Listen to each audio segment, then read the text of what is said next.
Hello everyone, it's another Tuesday on Your View. Welcome to the show. I am Morayo Afolabi Brown. As always, I have the ladies with me. White in the building. Yo, good morning. Hey, your glasses. My glasses, they're here. Oh, okay. I was wondering, because I usually you see the, how are you doing, White? My grandkids left. My daughter and my grandkids left on Friday. That's why I didn't come in last week. I wanted to just spend that week because, with all what's happening in the world, you don't know when you will see them again. So it was really, really sad. Yes, you are. In case they are watching, I'm Temidire, are you ready? Hi. I don't think they'll be watching. I should have told my daughter to tune in. But it was really sad at the airport. My grandson, he was walking forward and looking back and crying and crying. Oh, for real? My granddaughter, she held my hand. Come on, come on. I said, I can't come. I can't come. Come on. She thinks crying will get her the solution. I said, no, my dear, go. Bye-bye.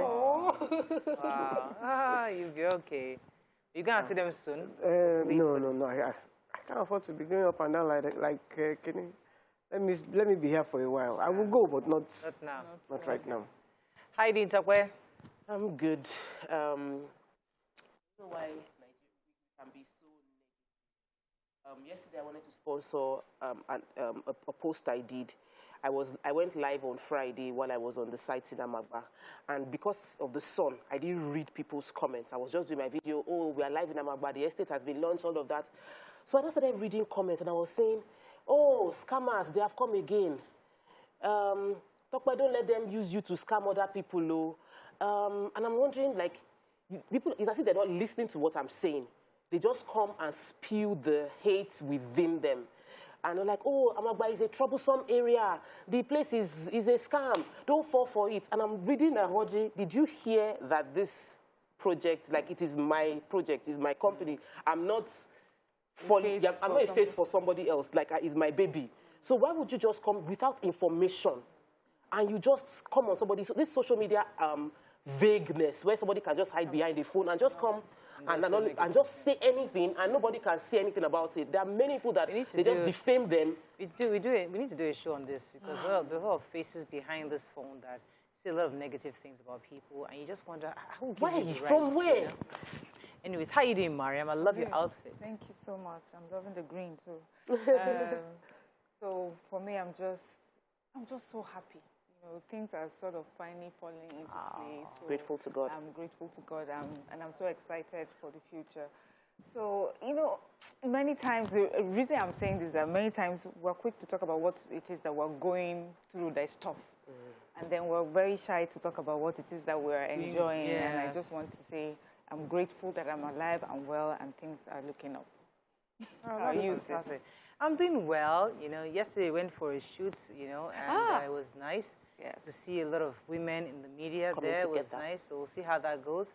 But I think generally I'm also very okay. The cough is still going around. The kids are still coughing. I don't understand. I mean, every day they calm down and the cough starts again. There's a lot of dust. I think it's the dust, because my grandkids got the cough before they left. Yeah. At least Temidire, not Ayuri. But he got the cough and he was coughing and he's asthmatic, so it was even worse. It's really, really painful. All right, so let's not forget the Valentine boat cruise. Yes. This Valentine, the ladies of Your View and I will be having a Valentine love boat cruise. And what is a boat cruise without our fans? So please join us on the 12th of February, this Saturday, as we celebrate love and have lots of fun together. There'll be lots of games, lots of food. I love food. It's a three-course meal. Lots of music, games. I hope they will have my own poison. Shampoo. Champagne. Shampoo, don't worry, it'll be shampoo. I'll make sure that we get some shampoo. They better make sure not sparkling wine. So we'll all be there. So please try to call the number 081-385-90726. Let me say that number again. 081-3859-0726. Hopefully they can scroll it up so that you can see the number. 081-3859-0726, so that you can call up to get more information, buy the ticket so that we can see you on Saturday. Yeah. All right, let's go on a break. When we come back, we go through the front pages of the paper. Stay with us. We'll be right back.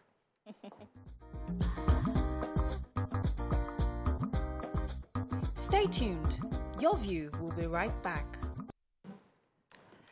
Right, we're going to start with the nation. Petrol panic in Lagos, Abuja. Our position on Igboho, Kano, Abakari says Malami. IMF calls for fiscal reforms, VAT raise, subsidy cut. Forget president if there is no unity. Wike wants PDP. And NFF appoints Amunike, Eagles chief coach. All right, story we're starting with the major petrol. Who has a story? Okay, yeah, so I've got petrol. Panic in Lagos and Abuja. So starting Friday in most parts of Lagos and Abuja, there have been queues at the fuel stations, and there's just this rumor going around that there may be fuel scarcity. I experienced the traffic caused by a lot of the cars, the queues at the fuel station yesterday, especially on the island that's here in Lagos. Not so much around my own area, but here further mainland that there were so many cars queued up.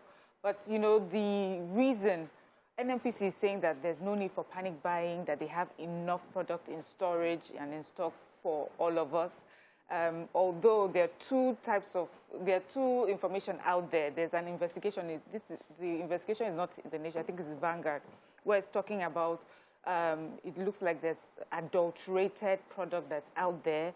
And so some fuel stations are aware of that and not selling it. They said there's an increase in sulfur in the petrol. Then there's also NARTO, the Association of Road, I don't know if you got that, the Association of Road Transport Owners. So they are the ones who help with the delivery of freight, you know, and they said that there's a price there's a price cap that has been put in by government for so long. And even though there's with inflation and lots of things have changed price-wise, it has stopped being profitable for them to continue at the current price rate. So those are sort of the things they want government to look at, or they're threatening strikes. So those may be the reason why there are queues, not necessarily because there's a shortage in the product themselves. But of course, black marketers are out on the street selling petrol for 300, 400 naira per liter as of yesterday. Okay, I wanted to take the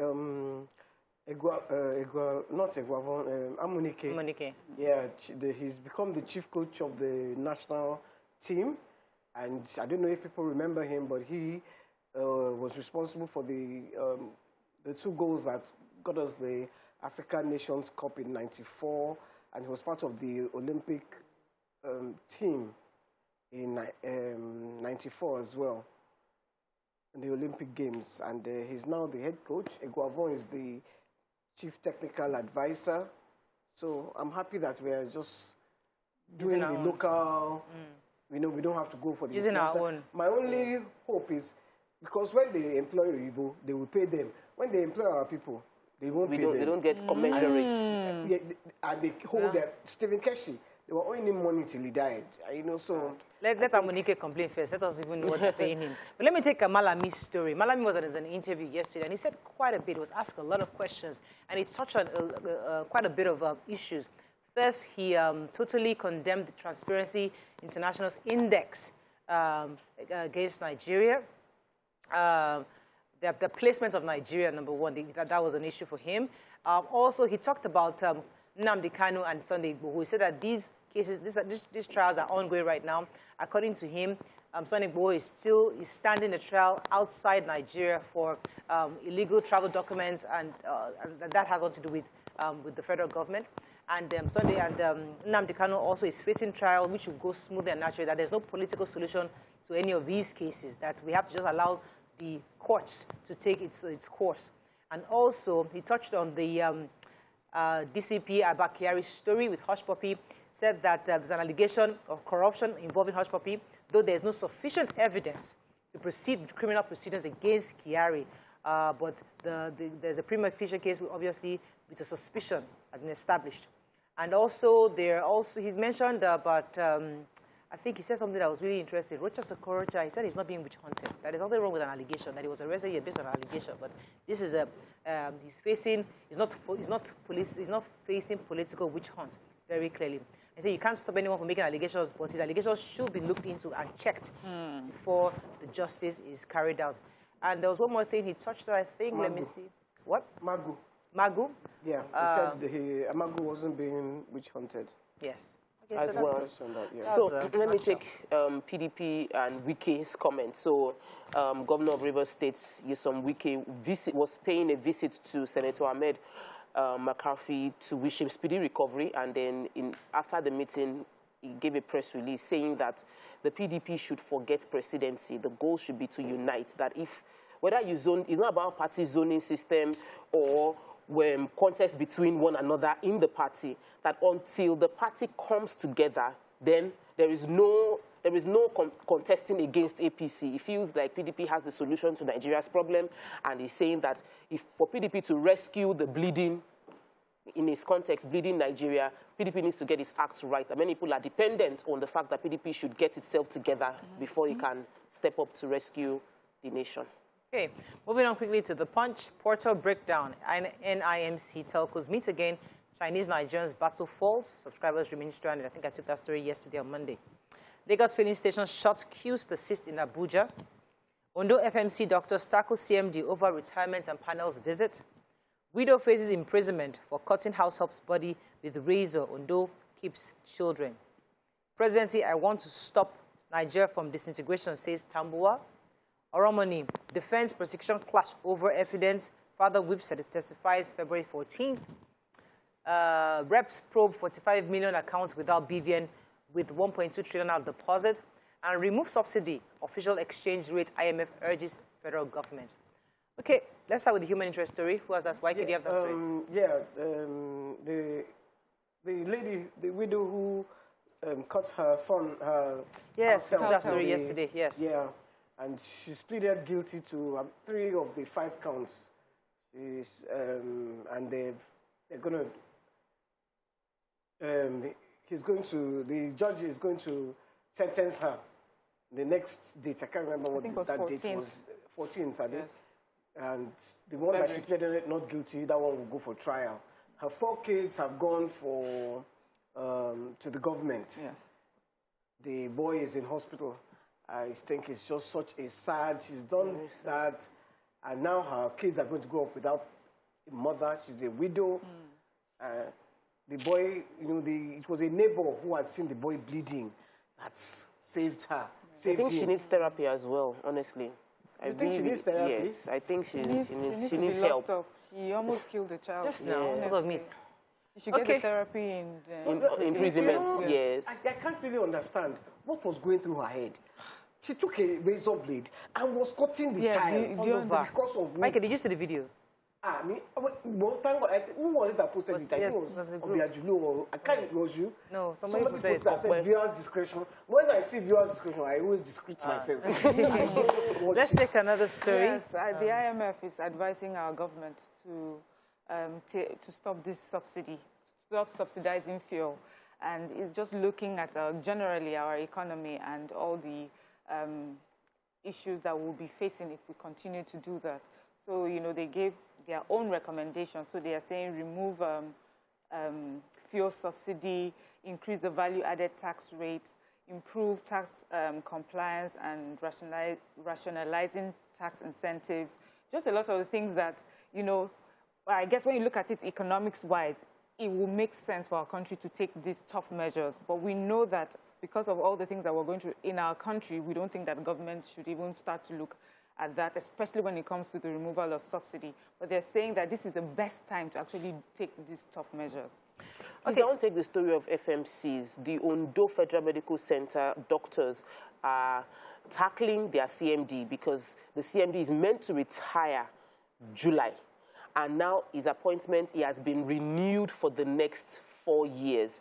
So they are questioning the fact that why would you renew for 4 years a chief medical director who's hit retirement age by July, and 3 months prior to his retirement age, he's supposed to have gone on, they call it a leave, or I don't know what a terminal leave for 3 months before his retirement age, and then that's the person that the panel brought back.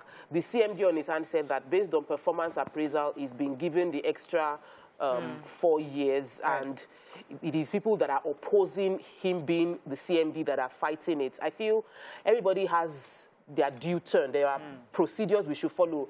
We shouldn't give conflicting things. You can't. I'm sure there's more to that story than in the paper, so I'm sure we'll always say both sides.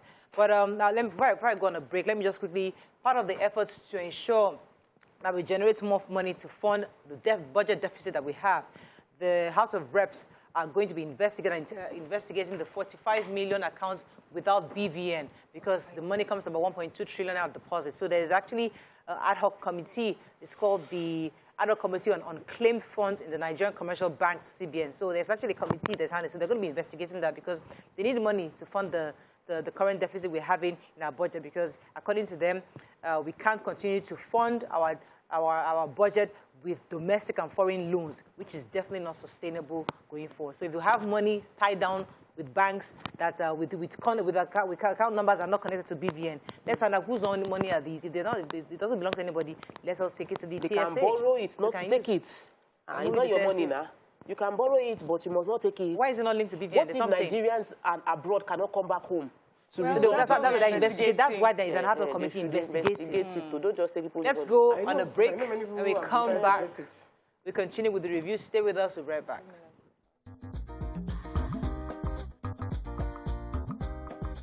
Stay tuned.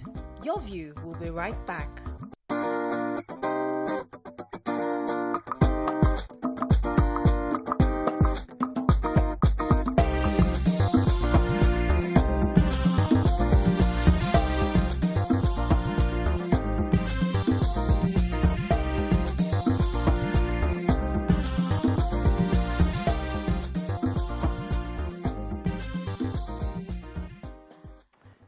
Thanks for staying with us. So we'll start with Daily Sun.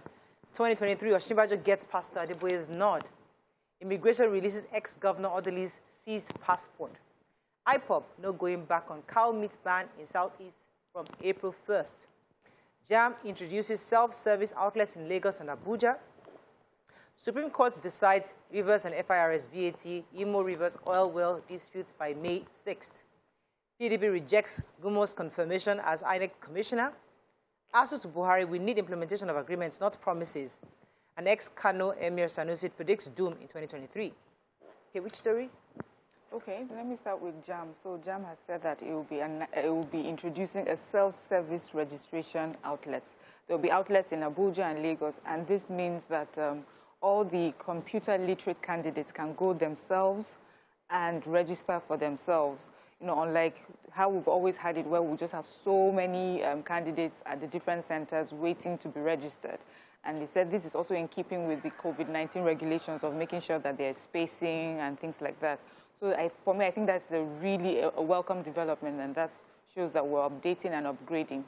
And they've also said that for the 2022 registration, they are going cashless. They said even though this will cost them about 50 million naira in commission that they have to pay their financial vendors, but this is something that they are happy to take on, because it will take away all those unscrupulous centers that ask you to pay much more than the amount that you're meant to pay. So we know that they said the e-PIN is sold at 3,500 as subsidized by the federal government. Then there's a 500 naira compulsory reading text and a 700 naira regulated charge for CBT centers. So with this cashless system, the government is able to make sure that you pay only the amount that you are meant to pay, unlike what we've heard in the past. Some people are paying a lot more, twice more or 3 times more than government recommended fees. They explain how this money is being broken down and how they will incur this 50 million naira that they have to pay to the different vendors in. I'm surprised that it's costing them money to go cashless. Other countries, it costs them less because they are not printing paper. The vendors would provide these places for you to go and do it. They provide the services. You have to pay for those services.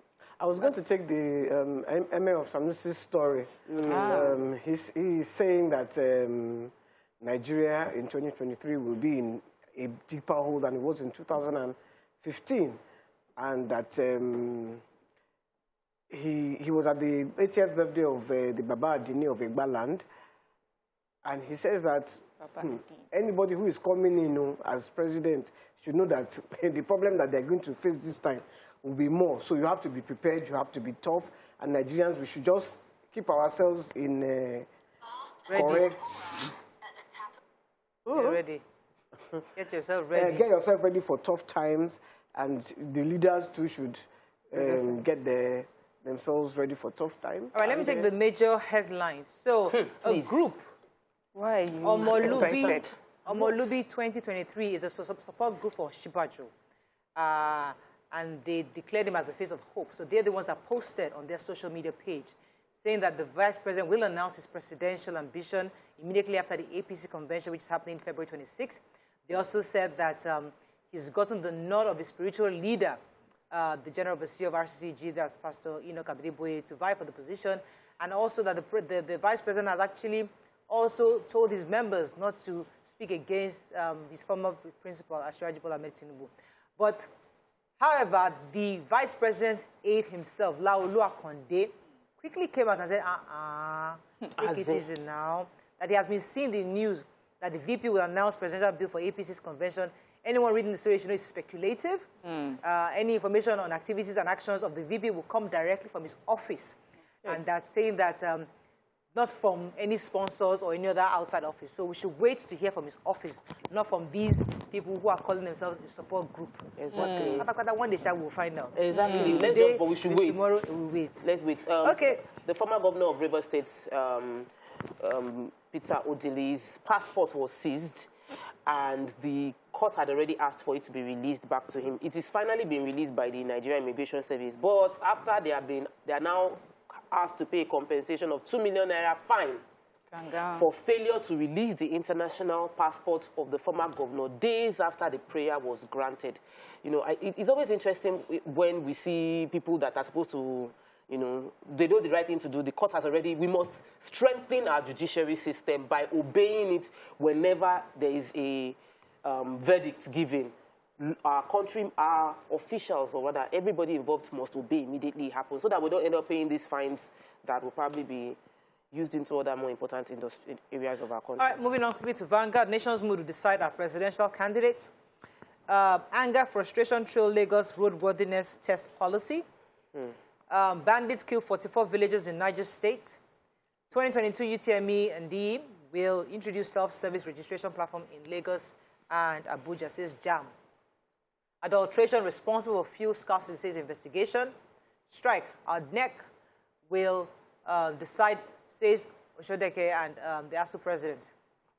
Catholic bishops kick against frequent borrowings and sit at home. Okay, so PDP is saying that they will decide the president, who the presidential candidate or which zone he'll come from based on the mood of the nation. And according to Vanguard's interrogation, they're saying that it seems both APC and PDP are playing mind games over this issue of where they're going to be zoning their presidential candidates to. Either with the PDP source, who was also a former member of the National Working Committee, said that the party's decision to leave the contest open would help it read the mood of Nigerians to know exactly where they can actually zone. And they also wait for APC's convention to announce their own presidential candidate officially before they now decide theirs. Yes, I'll take the ASUU story here. ASUU is saying, see, we are saying to the president that they don't need continuous promises. All they want is for the agreements that they have signed to be, you know, to be implemented. He says that every time the president comes out and promises them, and he said that the union said 1 week after the president promised this administration will ensure university lecturers don't go on strike, the federal government is yet to take a step to meet the demands, nor has it invited ASUU leadership to a meeting to resolve the outstanding issues. And so the union says they are going to go on strike and then on to their next meeting before they know what they will do. So Lagos drivers are complaining about, and car owners about the roadworthiness test, while the government has said that they've tested 26,000 vehicles, 10,000 failed and 15,000 passed. But because they have these new computerized vehicle inspection units, but when Vanguard visited them, a lot of the road users were complaining. One said he had been there since 7 a.m. This was 2 p.m. It was only 15 cars in front of him, and he still hasn't moved anywhere. So he's going to have to come back another day. because Lagos State have brought this new mandate, no roadworthiness test, no... Right. Okay, our final paper at Daily Trust, let's just take the major headline. Why 104 more ISWAP fighters surrendered. Ganduje leads as APC unveils sharing template for Kano. And NFF dumps Presario, retains Eguavon as interim Super Eagles coach. Yes. So the major headline, they said 104 fighters who are loyal to ISWAP have surrendered to military in Borno State. And the military says that this is because of the increased bombardment by the ground troops and Air Force in this area. And so the ISWAP fighters are finding it hard to run back into the forest and hide. And so they have now surrendered. And the numbers are 22 males, 27 females, and 55 children. So obviously, the increased military presence in this area is making them to give up arms. But it's not just receive them right now. Of course, we need to do the needful to make sure that these are people that will not re-enter, our communities and cause more havoc. Okay, let's go on a break. When we come back, move on to our hot topic of the day. Stay with us. We'll be right back.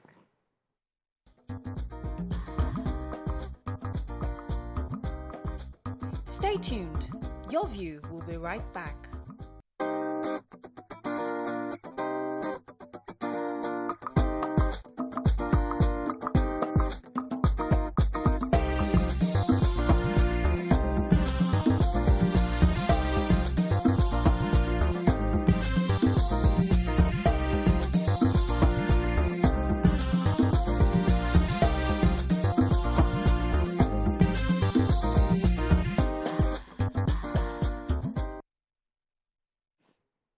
Thanks for staying with us. So according to reports, Nigerians may be plunged into a whole round of terrifying fuel scarcity if the Nigerian Association of Road Transport Owners, NARTO, make bold their statement withdrawing their haulage survey, especially if the federal government does not urgently address the rising operational costs its members are battling.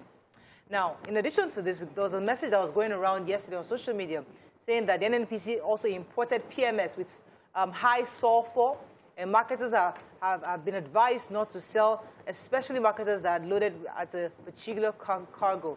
Now, this obviously sent panic around town. Everybody got this message yesterday, and people started rushing up to petrol stations to fill the tanks.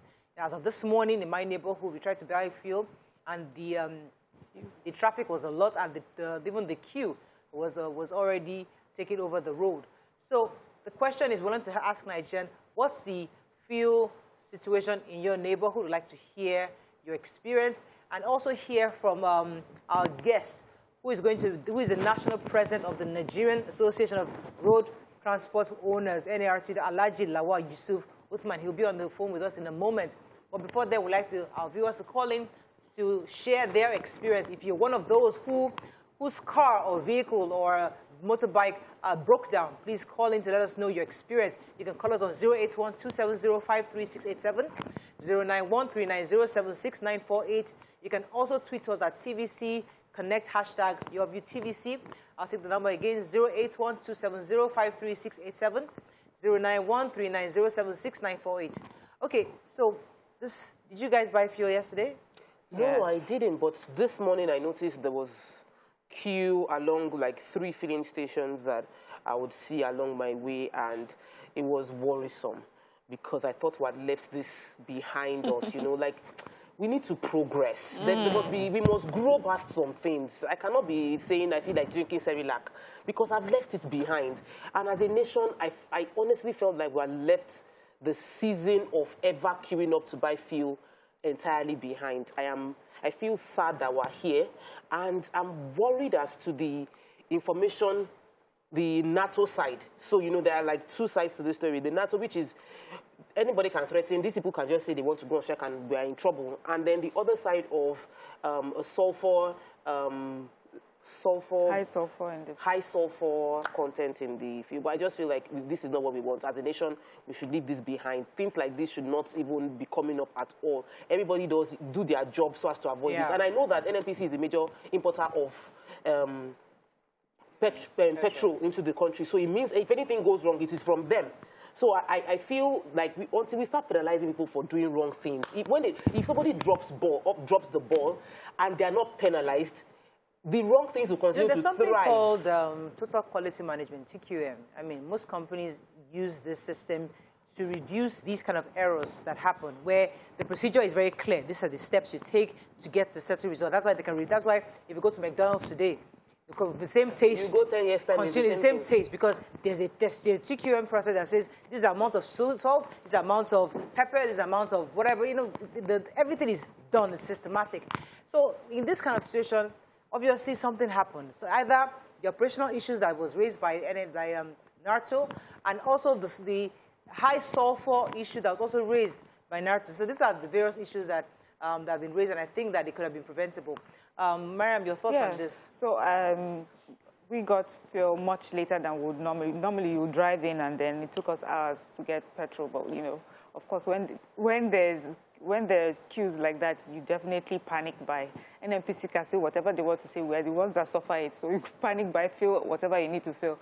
And you know, with the power outage that has just rocked our world, we have to also get for the gens at home and things like that. But, you know, when we're talking about quality control, I think what I would like to do is wait for NNPC to tell us about this sulfur, because we've heard them from different places and they said investigations, but I guess we'll also hear from NNPC about that. But if it is true, I'm really worried about those people in charge of making sure that the products that we bring in, especially large amounts of products like that would take like lots of paperwork to finally get them shipped to our country. To have that sort of problem, you know, it just shows that someone is not doing their job. Or, as you know, we're Nigerians, so we're thinking, who was planning to make money out of this situation? Secondly, the one I tend to believe more may be the strike that's been threatened, because usually when a strike is being threatened, we all go into panic buying. Fuel stations tend to want to stop selling fuel, you know, selling enough during that period in solidarity with whatever petroleum segment at the time that is going on strike. So these are the things that usually happen when we have strikes like that. But concerning when we say we need to progress, we shouldn't be queuing. If we're queuing because there isn't enough products in the market, if we're queuing because of prices, that is a problem. But if we have to queue because we have adulterated products in the market, and I think that is good, and I think that is best that we know ahead of time if there's something that would cause our cars and cause our generators to, you know, to pack up. It's very important that Nigerians know what is out there, and I'm happy that we have this information, not that you buy it and then our cars are stopping and breaking down. We're wondering what is happening. My own problem with this is systematically over the past few months, diesel has been increasing. Government is not announcing anything about diesel. Diesel is increasing. It increased again on Sunday. Now, petrol, there is no petrol. So we are all forced to buy petrol at a higher rate. So slowly but surely, petrol self is increasing. I didn't even know there was a shortage. So yesterday, I spent between 45 minutes and 1 hour from Agungri to First Gate. I was like, where is it? The First Gate of Lekki. What kind of go-slow is this? I couldn't understand. And you told me there was shortage. I said, no wonder. Going back, Uncle, the same thing. And I stupidly went to go and queue in front of one filling station. Oh, my God. After about 10, 15 minutes, somebody just says, they're not selling fuel there. I say, let me. I was dying to use the bathroom. Well, you know, diesel, though, is not subsidized. So it's based on international forces, whatever it is. Regardless of it goes to the market forces just... Market forces. But this issue... Market forces skyrocketed. It's now 410. But you see, this is quite interesting. Those who are paying diesel are not complaining. They've been paying because it's only really... Well, those who are... They're not complaining, you know. I'm saying that those who own factories are usually the ones that buy this diesel. Now, most people use petrol for their generators and for their businesses and all that. So now, they've been using diesel for many years. So I'm just trying to see how a certain group of people. people. If we can take it, this why are we Why not are we taking having it? issues? So we have that opportunity in petrol, and we all make it an issue. And in diesel, when the diesel, certain class of people are paying it, and they're not carrying placards that they are using international forces or market forces. Let me take our guess. Okay, I think we're going to go on a quick break because we really need to find out from the head himself what is happening. Is it the high sulfur or is it the operational cost? Which is it? When we come back from this break, we'll find out. Stay with us. We'll be right back.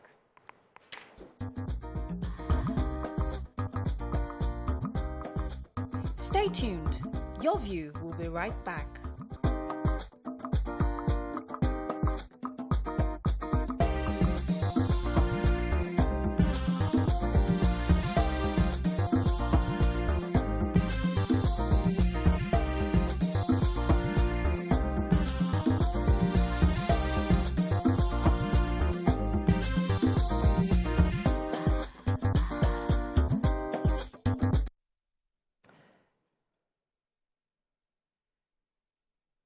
Thanks for staying with us. So we have with us the National President of the Nigerian Association of Road Transport Owners, NARTO, Alhaji Lawal Yusuf Uthman. Welcome to the show, sir. Yeah, good morning, Bios. Good morning. Thank you so much for joining us. So yesterday, as I said, there was a message going around on WhatsApp and all over social media that NNPC imported PMS with high sulfur, and marketers have been advised not to sell, especially marketers that loaded from particular cargoes, and they gave us certain stations not to buy from. And this morning, we're also hearing that there's an issue of operational costs, and that NARTO was going to withdraw its haulage service. So could you tell us exactly which of these, or if it's both, are the reasons for the current queues we're seeing at the petrol stations? I want to believe that the issue of the contaminated fuel has affected the supply across the country, because you will observe that most of the depots have so many of our trucks laden with the products, and from the depots they could not go to respective designed filling stations. That is one factor. But the major factor, to our belief, is the NARTO side, which is the high cost of diesel, which is a major component of our expenditure. For example, our concern is the freight rate. You know, our freight rate is regulated. The last time this regulation, this freight rate was approved, the AGO was about 200 naira per liter. Today it's more than 400. And if our payment is regulated and is paid in backlog of almost 5-6 months in arrears, you will observe that our expenditure is not regulated. You will observe that things do not add up. For example, yesterday there were supposed to be about 300 trucks from one depot to load for the Lagos area, but only 15 trucks loaded. Only 15 trucks were available. Why? Because even those 15 trucks belong to the owners of those filling stations. Because we have not told anybody, and there is really no threat so far of withdrawal of service.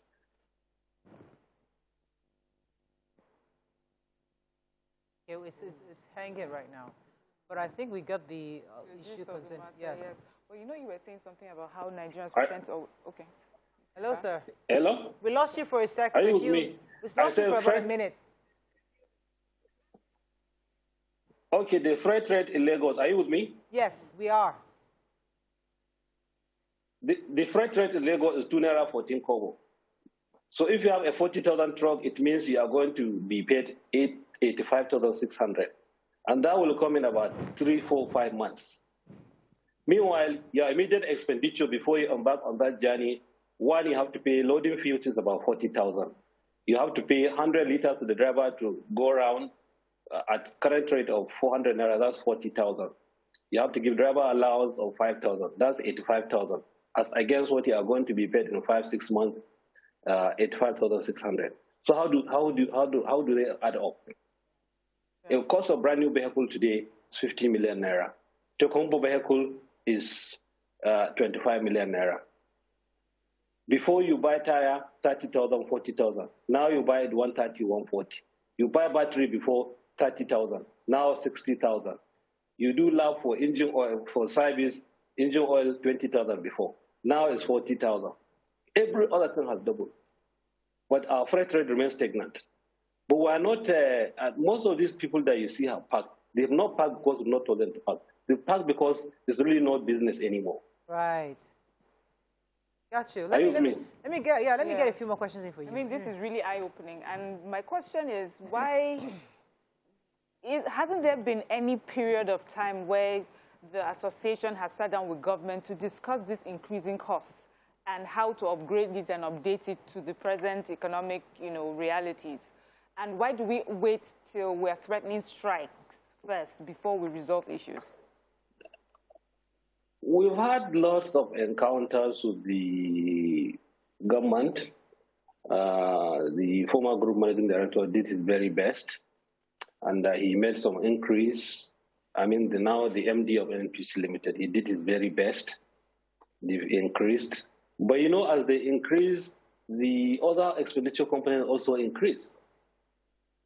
So, but if the expenditure components increase and our freight rate remains stagnant, you will certainly get to where we are.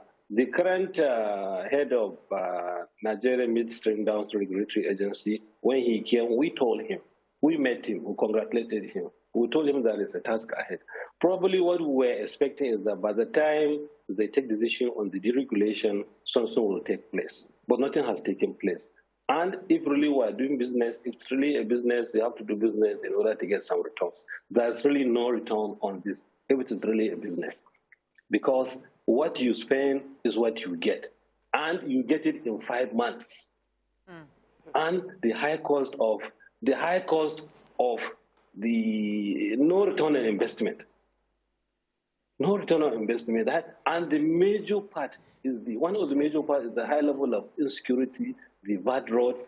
There is no guarantee if you have a brand new vehicle, you load even from Lagos to Kaduna to Abuja. There is no guarantee that 1 or 2 tires will not burst, which is if you do 300,000.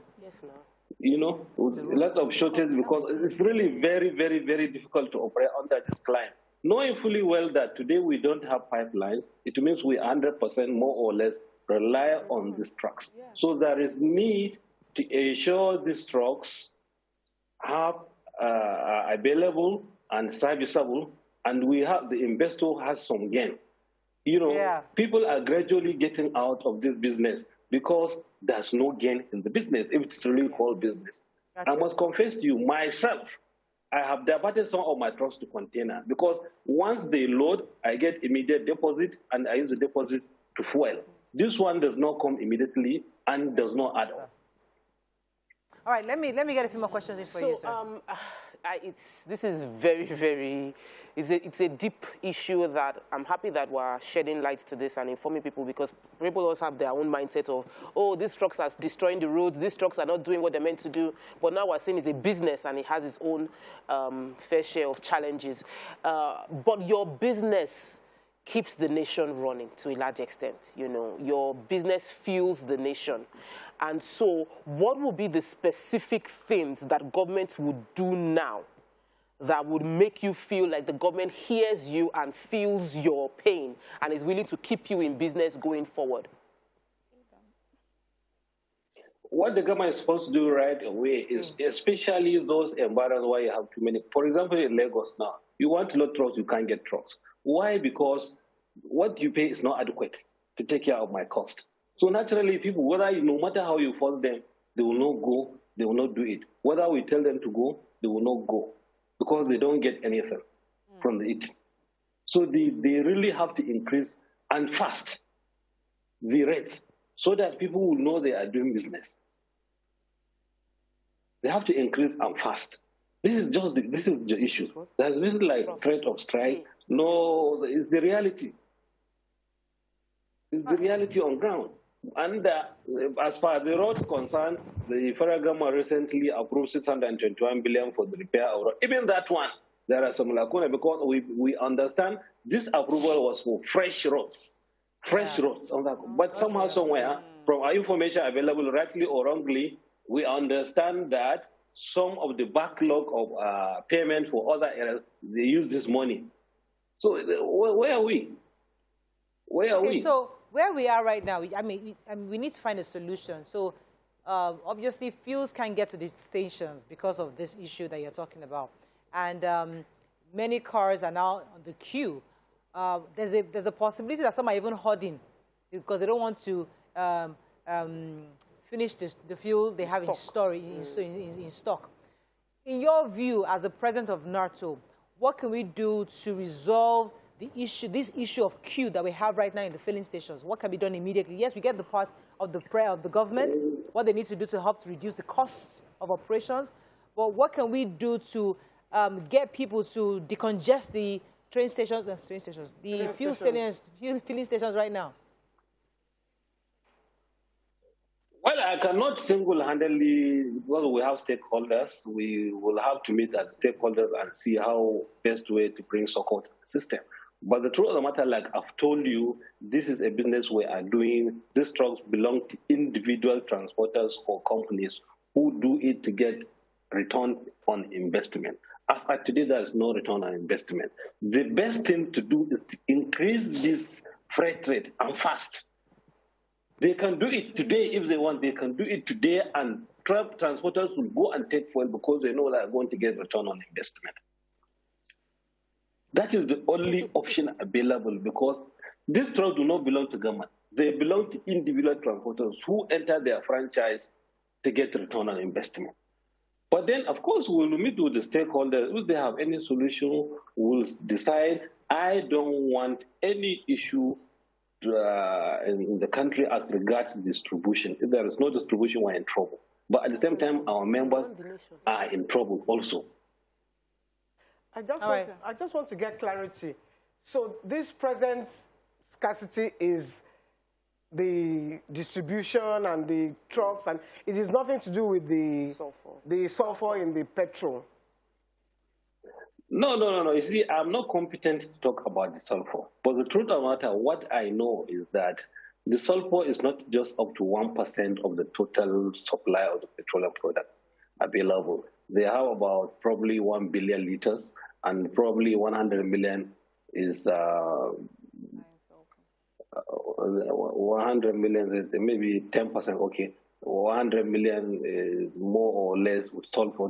People still contaminated. If you ask the fields, they may not still contaminated. There may be some overlap, but I'm not competent to speak about the. All right.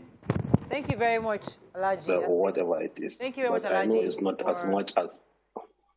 Thank you, Alhaji, for sharing your thoughts on this. We really appreciate your comments on this. But what he said was quite revealing. As in? Because many of us we complain a lot about these trucks, the damaged tires. You see that obviously what they're not getting the returns on investment. Many of them are running at a loss. But sometimes, like I feel sometimes.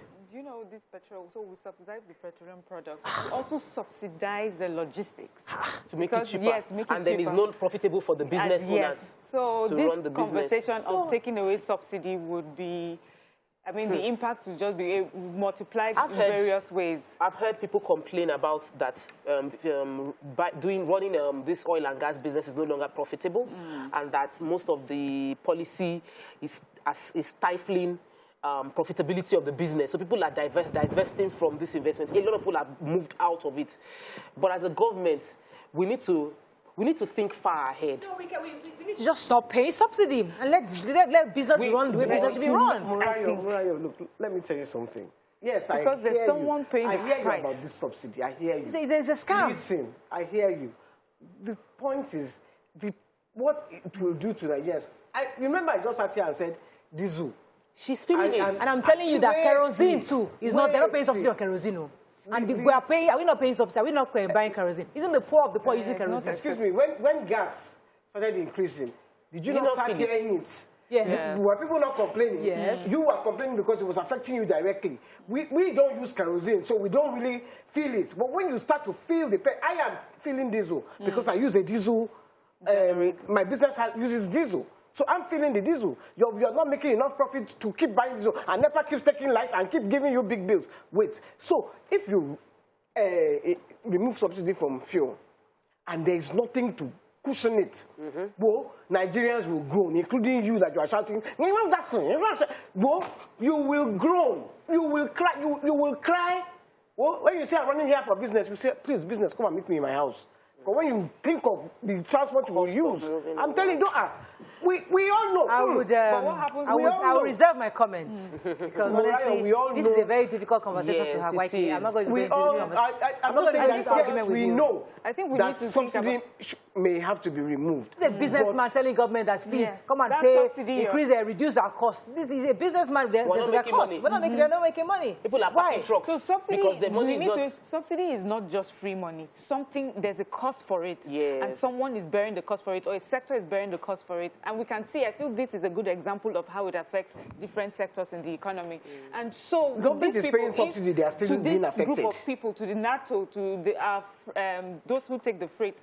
But if government wants to take off subsidy, maybe they should take off subsidy of those involved in the logistics, first of all, and allow them to earn the money that they are meant to earn, following the market, allowing the market forces determine their prices. It's not our Let's start from there. Let us just stop the matter because it was our petrol is our hot because there's no petrol right now. We're running out of time. Let's go on a break. On Tuesday we come. When we come back, we move on to our health topics. Stay with us. We'll be right back.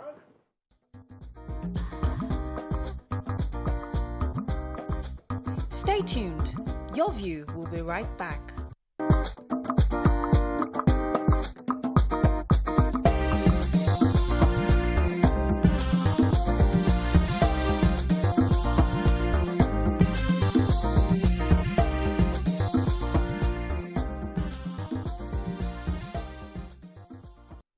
Thanks for staying with us. So last week, Friday, 4th of February, was World Cancer Day. And we have with us Dr. Chinasa Amadi, who will be explaining to us the correlation between what to consume and cancer. Welcome to the show. She's a nutritionist and fitness and dreaded disease, nutritionist and fitness coach. Welcome to the show, madam. Thank you. Good to have you, Dr. Chinasa. It's a pleasure. Right. So, yes, we know cancer is one condition that many people really, really hate and dread to have. But what's that connection between nutrition and cancer? What can you do? Because they tell us that cancer, you cannot really predict cancer. These are cells that just grow into a mass. But are you saying that based on what you eat, you can prevent cancer? I'd like to get the clarity. What's the connection between with nutrition and cancer? Okay, so there's this report that is called the World Cancer Research Fund report. That's usually been, it started like 1997, then it's another one 2007, then 2018 there was another report. And it showed that nutrition has a great impact in lowering the risk of cancer occurrences, especially cancers like breast cancer, gastrointestinal cancer, colon cancer, prostate cancer. So yes, what we eat and what we don't eat is a great determinant. It either increases our risk or it lowers our risk. So yes, we cannot determine exactly, but the goal is for us to actually intentionally reduce our risk, or if we want to increase our risk, which we don't want that. So where's the part of DNA and genetics where people are doing some tests to determine if you have the genes that could cause you cancer? If you are eating all this good food that you're meant to eat and still have the genes, how does that prevent, lower, or increase your risk? Okay, so thankfully, science has shown that the effect of genes is around 10 to 30% of your health outcome. So because of the power of epigenetics, which 30%. is 10 to 30%, yes. Wow. Yes. So you have a 60-70% chance of not coming down with not just even the cancers, other non-communicable diseases, diabetes, hypertension, other non-communicable diseases. 60 to 70% chance of not having that. So I think the goal is to work on that, the better outcome, which is the chances that you have to not get it than getting it. So yes, that's where genetics comes. My own question, what are the foods that we not eat, and we eat, that will cause this thing? Because yam, rice, champagne. Those are We stop eat. They don't eat champagne, madam. They drink it. So let's start with food, the eating, not the drinking. Okay. Rice, yam, eba, amala. These are our food. Are these good foods? Dodo. It's fried. Please let the nutrition speaker beg. Well, so thankfully, Vegetable oil. okay, so thankfully, I always say Africans were blessed. The recommendation from this World Cancer Research Fund actually show, now we're talking about evidence, not just opinion. So based on evidence, we've seen that eating foods that are whole food plant-based. So pretty much whole foods are foods that are closer to the ground and are predominantly plants. And if we see, a lot of African foods are actually whole foods and they're actually plant-based. But take, for example, if we say yam, yam is very good. You boil the yam, it's whole food. You now decide to make yam noodles. It's now not whole food because there is a lot of processing to become yam noodles. Do you understand? So it's, there's the way we make our foods now is what matters. Instead of frying, you're boiling your fried plantain. Instead of fried plantain, you're boiling the plantain. Instead of over-processing the sweet potatoes or potatoes, you're doing them boiling or just So is that why abacha is healthier than eba? As in, I'm told that abacha is made of cassava. Is that correct? Yes. So is abacha raw like cassava compared to processed cassava, which is eba? When you mean abacha, you mean like the tapioca? No. Sorry, That's Igbo abacha African salad. Is it not? That's dried. Yes. Is it not cassava? It's cassava too. Yeah. But even eba is good. Eba is not bad. Oh, okay. Because the process is not refined. It's not refined. It's not, yes. The degree of processing, you can actually imagine how far it went from the farm to your plate. Right. Yes. So when you can't really imagine the distance from the farm to your plate, then you know that that is not a whole food. Now, these recommendations also included more vegetables. So we have a lot of vegetables. We have ugu, we have spinach, we have different vegetables. The problem is that when someone is making, an African is making vegetable soup, they overcook.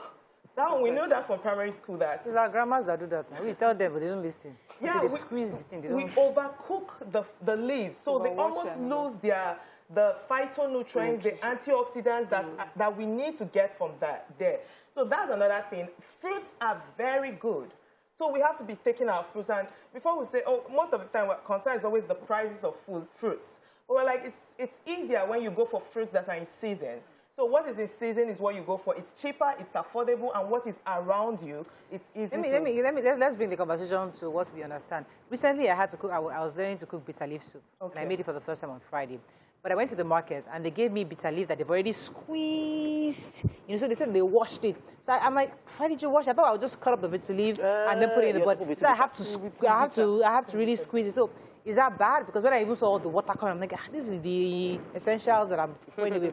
But is that okay to wash bitter leaf such that, Well, the thing is, there's a way to wash it, and there's a way that it will not, all the essence is not out. Yes. But then it's also, some people also still boil it to remove the essence. Right. And you're losing so much. Yeah, okay. So sometimes in the market, the boil to reduce the bitter taste, because people will say, I don't want the bitter leaf, but you want to cook bitter leaf soup, so you have to be expecting the bitter. So it's recommended that instead you get the leaves and wash it yourself, and then you can wash it to a particular extent, and then use it to cook. Not boil. No, not boil. Interesting. Yes. Okay, so I had this conversation with my parents to make them understand that there's anything processed, your spaghetti, your macaroni, all those stuff, they should cut it out and do more of normal rice. And they didn't understand it. And maybe because I wasn't not a nutritionist, I couldn't explain. I just know that I want, mommy, anything from the earth, like the things that grows from the earth is what we should eat. Can you explain to someone watching that is thinking, what's the advantage? What's this in a practical way, so that they can buy into that ideology of natural is better than processed? Okay, so I usually say, even if you don't want to think as far as cancer, think as near as high blood pressure. Think as near as diabetes. Studies show that 1 in 10 children born after the year 2000 will develop diabetes. Africa is currently leading the globe in hypertension incidence rate. So we're seeing 10-year-olds, 20-year-olds, 25-year-olds with high blood pressure, 30-year-olds having stroke. So even if you don't want to go that far as cancer, say, look at, control your blood pressure. Okay, have you even checked your blood pressure first? You even know where you are at. Then that will, something closer that is more relatable. Everybody knows, maybe most people will say, we grew up seeing our parents always taking pills for something. Yeah. So I don't want to keep taking pills I don't want to get to that stage. So how can you not get to that stage is to prevent it. And if you say, okay, cut out the processed things, cut out the sugary drinks, cut out the beverages, the processed beverages, you know, cut out all the fatty foods, they are all sources of saturated fats. And studies have shown now that even without high blood pressure, without diabetes, taking in saturated fat already increases your risk for chronic disease like a heart attack or a stroke, and even... Please, what's saturated? Where do we get saturated fat? Saturated, like especially fried foods. Yes, all our fried.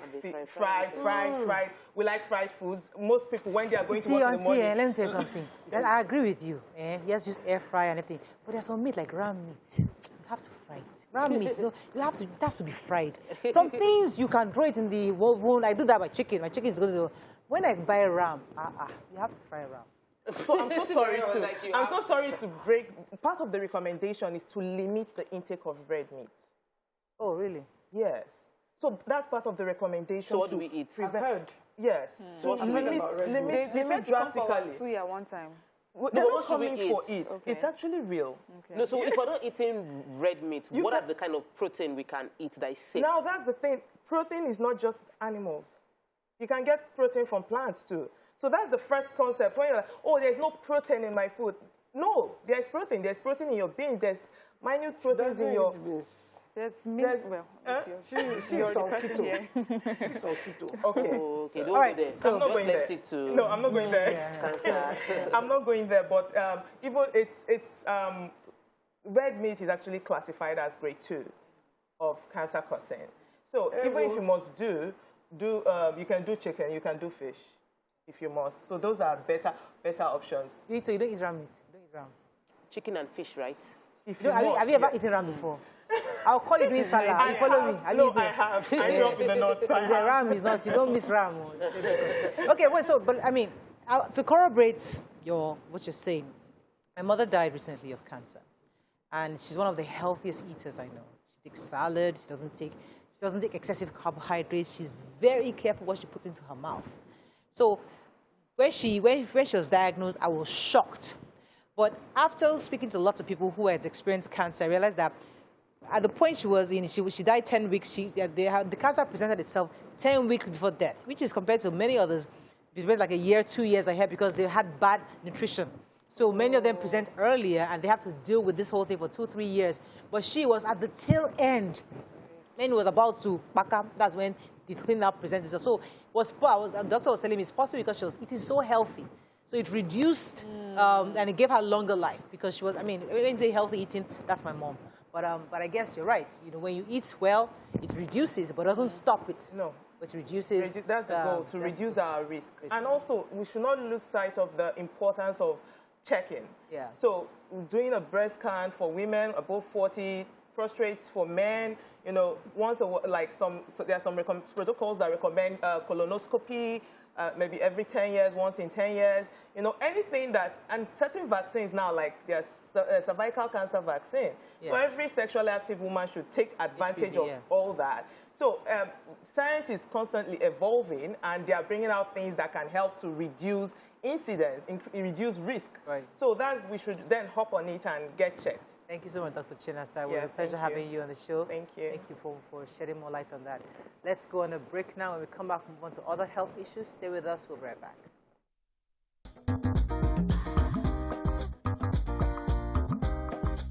Stay tuned. Your View will be right back.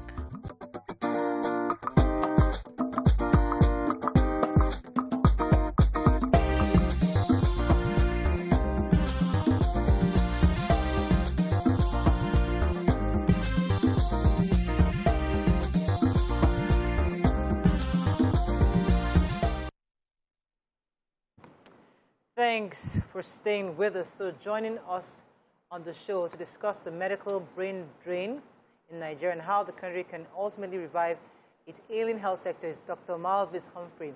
He's biomedical science specialist, and a mental health, nursing, public health, and business management specialist. Welcome to the show, sir. Thank you. Good to have you. Thank you. Right, so you're qualified in the UK, and you're an experienced healthcare management consultant, and you're somebody who obviously have worked in the health sector for a while in the United Kingdom. You came back to Nigeria to also start up your business, trying to get the name here. Yes, so you started that in Nigeria. And one of the reasons why I wanted to have you on the show is to share experience of there and here. Because we have lots of Nigerians who relocate to America, to the UK, and they're doing so well. I mean, it's unbelievable the amount of expertise we lose. As an experienced medical expert, I'd like you to give us, to compare and contrast your experience in UK and in Nigeria, and what can we do to make it better and to reduce the brain drain we experience on a daily basis. Thank you so much for bringing me on the show. I'm going to be speaking from the perspective of a healthcare professional and a healthcare entrepreneur, both in the UK and in Nigeria. I'm fortunate to own a healthcare establishment in the UK. I own care homes and nursing homes. And over 90% of the people I employ are actually Africans.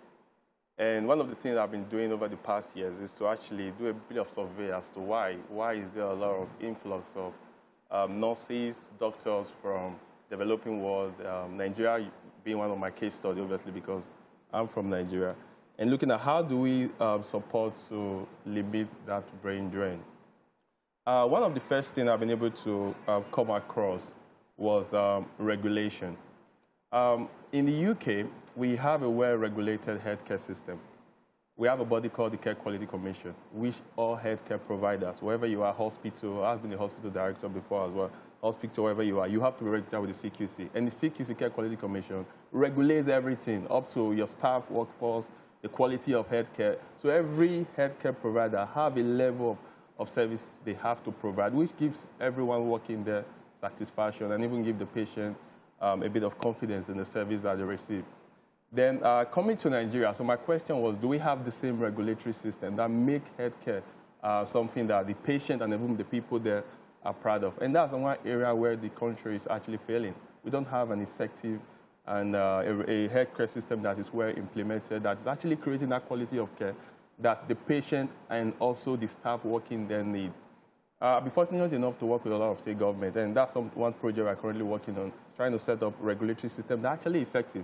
Because one thing you should realize is, if a doctor, for instance, in the UK is not getting the right level of satisfaction from job, not treated rightly, they report to the CQC straight away. And what happened immediately, CQC then automatically could strike out that company because they are not meeting up to the standard they should.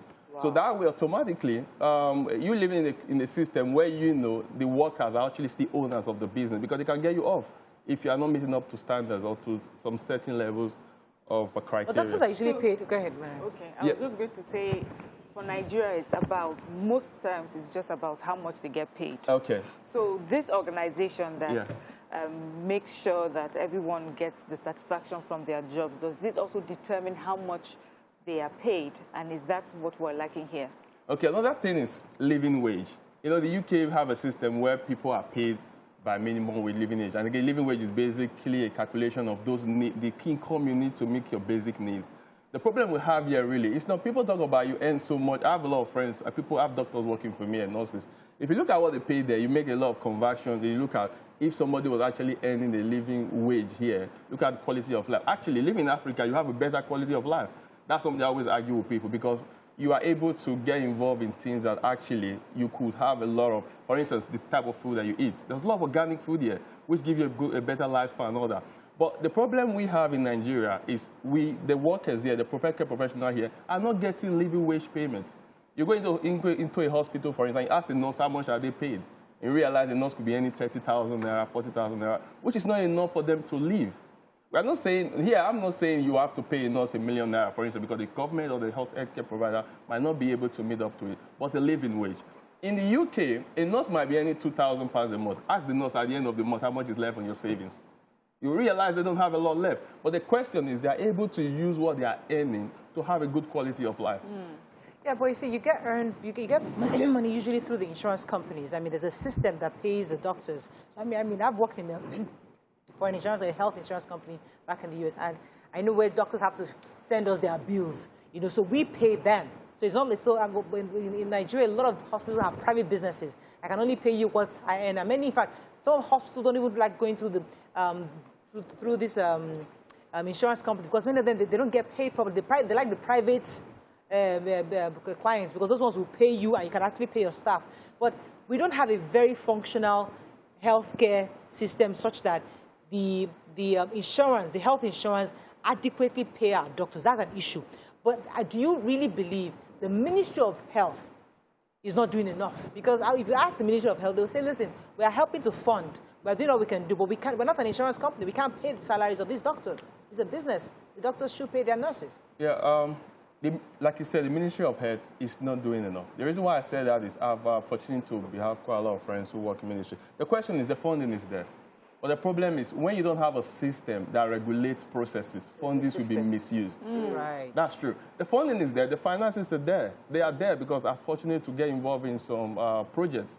But the problem is when you don't have a system that regulates, if the funding will be wasted and it will be channeled in the right course, and then what then happens is there is not enough to create that living wage and quality of life expectation for the people that are working there. Every system has its funding process. The US have an insurance scheme, for instance. In the UK, we have the government. The government kind of highly funds care, NHS, free services, and all that. And there are people who still private pay when they feel they need to obviously pay themselves. But the problem here is the fundings that we have here in our healthcare system. The government here, apart from even the IGR or the general, they get international fundings, even to support with our healthcare here. So, but the question is not well. Okay, let's go to the part of Jackpot. Those are living. What can we do not to live? Yeah, go ahead. So, in my own opinion, I feel that people have a right to pursue a better quality of life. Yeah. However, because I'm residing here, I worry about medical emergencies and who will be left in the hospital to take care of us that were in Nigeria. How do you believe the government can handle the massive brain drain we're experiencing? What would you say from your interaction with medical personnel on ground can be the right incentive to keep them here? Okay. I'm not always against people leaving. I left Nigeria, and that was why I became a better professional. And I've also had friends who left and came back to reinvest the skills that they've got overseas here. And the only reason why I'm still here is because I have an enabling environment.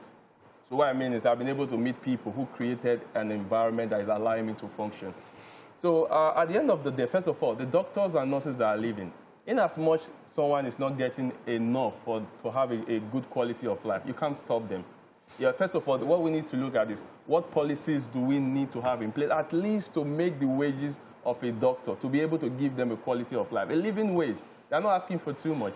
So if the government can have a system that makes, not just saying 30,000 is minimum wage, but have a living wage that is tied to these professionals, then that's something. Maybe I'm not clear. Help me understand a living wage. So a living wage is a figure that is connected to every single thing you need. So your house, your car. At least enabling you to meet your basic needs. Yeah. Gotcha. I need you to meet your basic. If I can meet my basic needs, trust me, if we can just get that right, helping these healthcare professionals meet their basic needs. So it's not like, so for example, if my living wage could be 2 million naira a month, for example, so the 2 million might not come to me, but that 2 million naira, we've got you your house. So we'll deduct the money for the house. We've got you your car to live. We've got you some various expenses. So the money might not come to you. At the end of the day, you might not have anything, but at least that 2 million we know is towards something to make you live. Have something to have quality of life. Right, gotcha. Because when we are able to create that quality of life, forget about what people say, you go here, UK, I've been there, you earn £10,000 a month. It's always about what's left. I have doctors who are here, and they have better holidays than people who are overseas because they can save. They can travel. They don't pay bills. They don't pay. There are some things that you can save. But we should pay taxes because that's why they can pay. What I mean by tax. That's why you can pay living wages because somebody's paying tax. Yeah, we can't do that because they're not paying tax. The thing is, like for instance, you drive your car sometimes in the UK to go into central London, you pay £50. So there are some things here that we can save on and you develop for that takes all this penny out.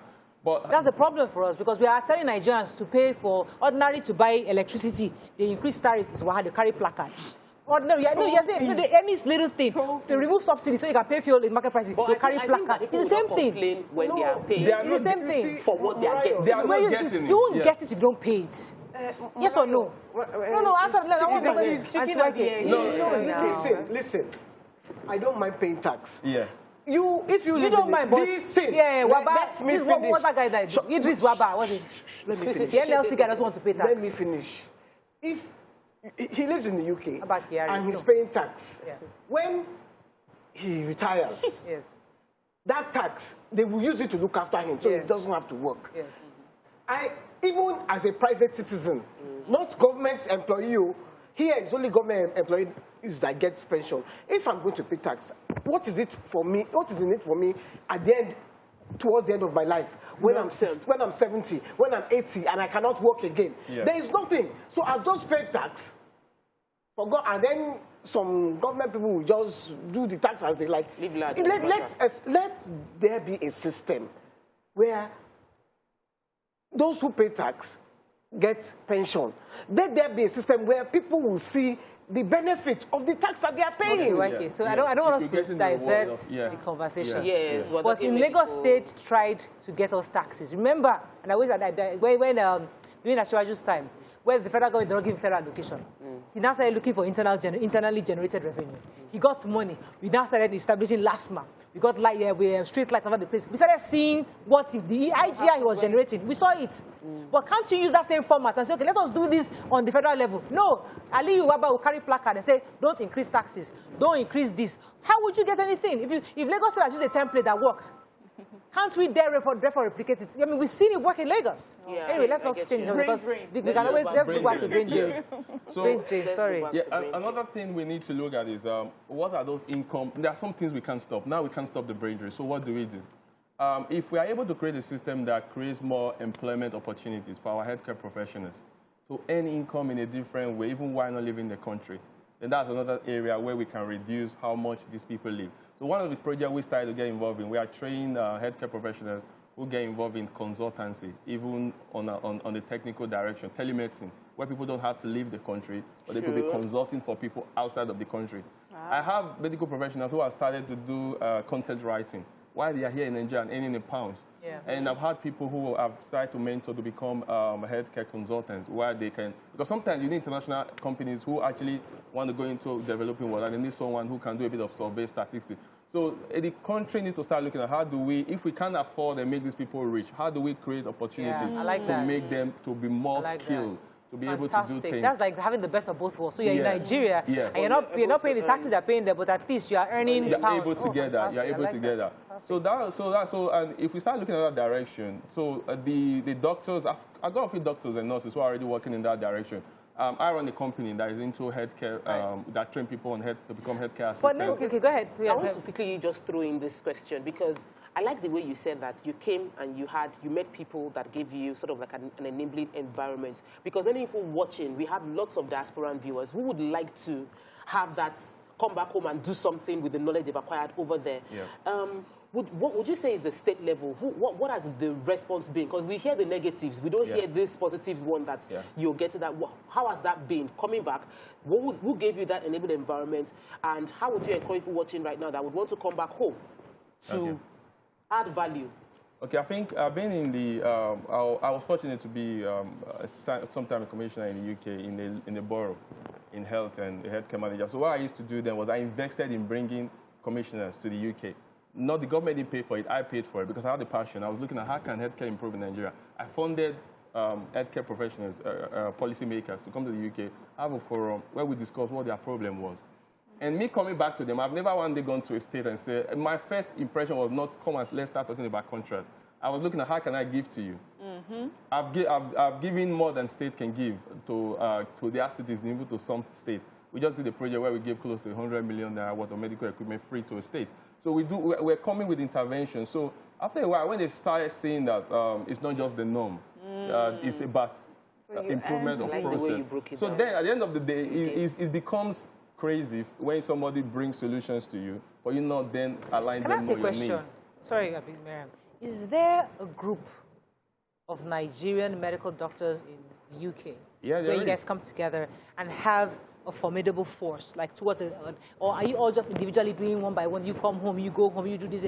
Can we all have all of you come together under an organization and say, okay, this is the direction? Is there anything like that in the UK? There is a group. The doctors have group, nurses have group, every professional have group. But in as much those ones are doing their things in their different way. But when it comes to meeting some key agendas, when it comes to group and agendas, there are two different things. There's always a direction for a group. And then when you have an agenda that you want to meet, for instance, there are times when going in a group might actually slow down that process. Not because you can't achieve it as a bigger group, but because sometimes a lot of bureaucratic process and all that. So we have groups that are coming together to do things.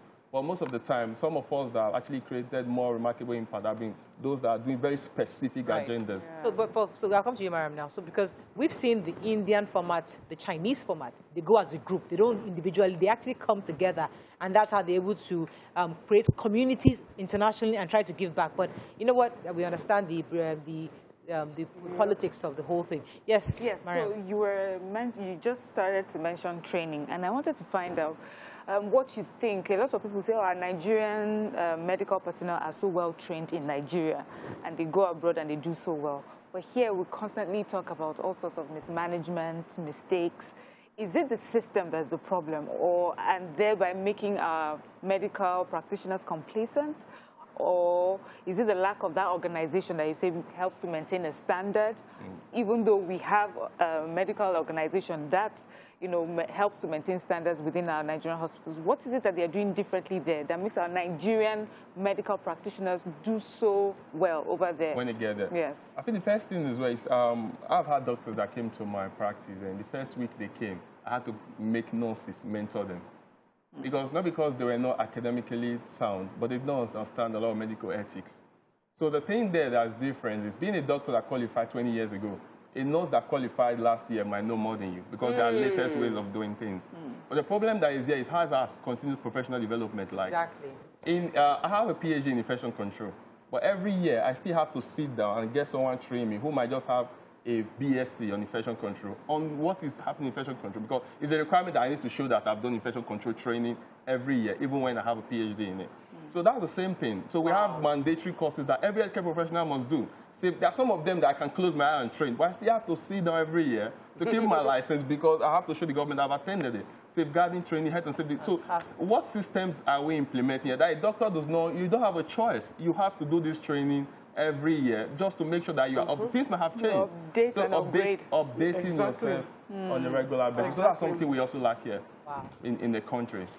Interesting. So, yeah, that's something that we like here. I'll let you go because I know the ladies like to what we discussed it, but this is quite. Let's get a few messages from. Well, let me say one more thing. So I have a mom who worked in nurse most of her life and has just retired about a year ago. She has so much experience, and she's had to work with Nigerians in diaspora that come into Nigeria. They come as a group to give all forms of free medical services, and she's worked with them. And I feel like now that she's retired, so all that experience, all that skill, who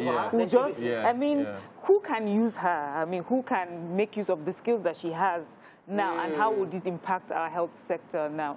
Is she a good candidate for a health sector, and how would she impact it positively? Yeah, she is. Experience, they say you can't buy. The experience you've gathered over years. So we have a lot of mentorship programs that we're in the UK, for instance, which we're also creating here. I have some direct work with the Nursing and Midwifery Council. The registrar is a very good friend. So we'll be looking at creating system and practice, how we can improve nursing practice in the country.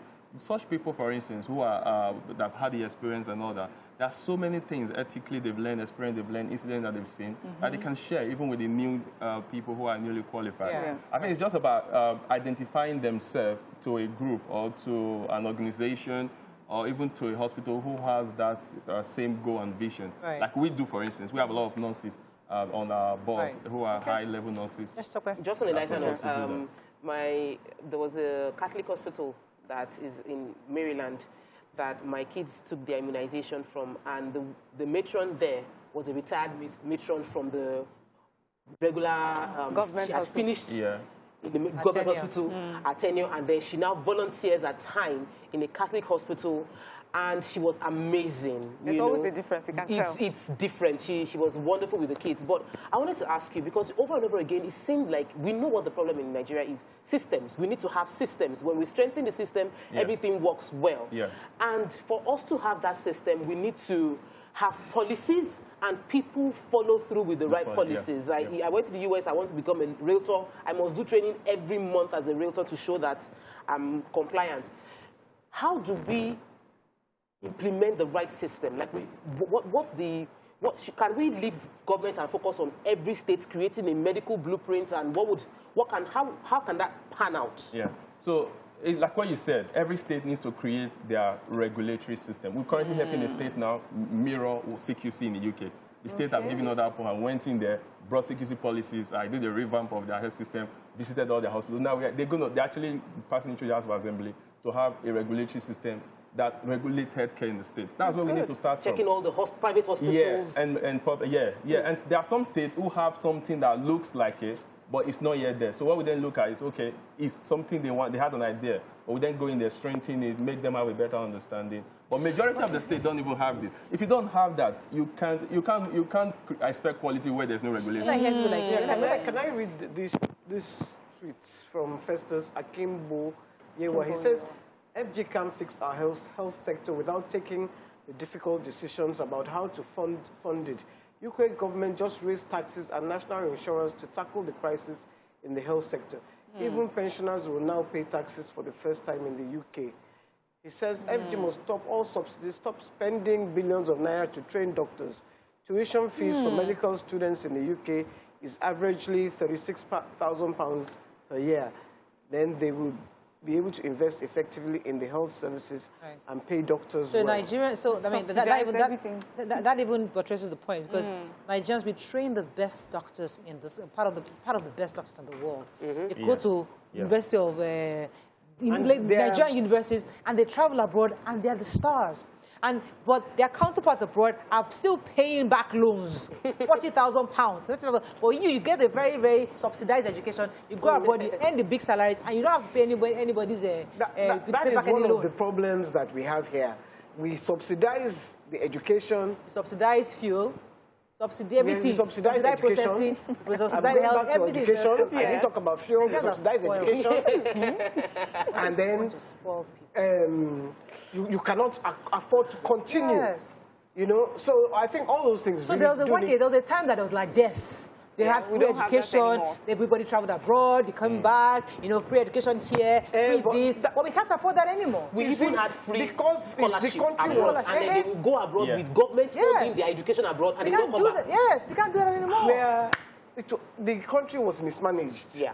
Yes, from the get-go. It's still being mismanaged. I know, we know that one. I was in Pastor. I mean, I think what you're doing is fantastic, and I only wish you the best. I was in Pastor Israel's church again this weekend. I mean, I guess I'll be going to that church more often now, because when the ordinary a lot of things I got from the sermon.